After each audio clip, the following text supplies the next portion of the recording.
Penanganan persoalan kawasan kumuh di wilayah perkotaan terus dioptimalkan oleh pemerintah Kota Gorontalo yang saat ini dilaksanakan melalui program Kota Tanpa Kumuh atau Kotaku.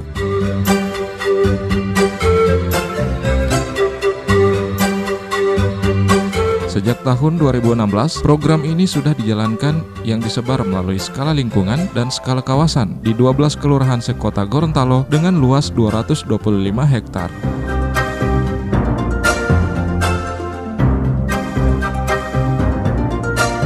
Untuk skala kawasan yang berlokasi di Kelurahan Limba U2, Kecamatan Kota Selatan, merupakan lokasi terakhir untuk pelaksanaan penanganan wilayah kumuh dari 12 kelurahan yang ditetapkan kumuh yang akan dibangun fasilitas MCK warga dan jalan lingkungan.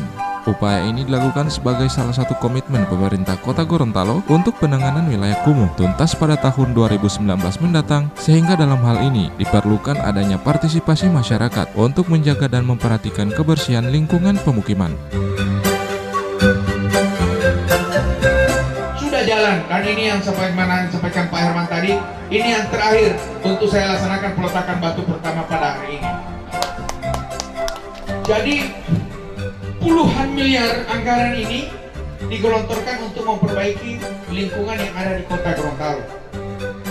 Minggu yang lalu saya bersama Pak Herman dan Pak Ben presentasi di Dirjen Cipta Karya untuk memulai pekerjaan kawasan untuk skala kawasan. Labejer nanti kita akan sulap menjadi suatu kawasan yang indah, rapi, dan tertata dengan baik. Ini di Kota Selatan juga itu Pak Camat jadi. Insya Allah ini jadi mau mulai Oktober pelaksanaannya. Memang saya masih mohon maaf ini Pak Herman, masih ada kendala untuk membongkar 8 buah rumah darurat di situ. Tapi insya Allah hari Senin depan sudah akan dibongkar itu Pak. Itu cuma 2 jam rata dengan tanah itu selesai.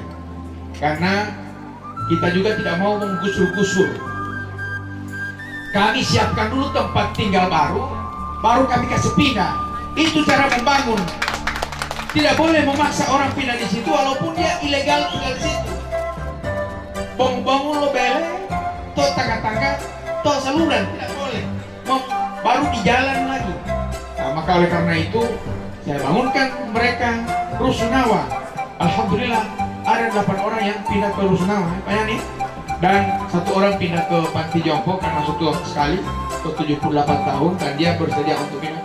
Dan yang lain pindah di rumah dan rumah.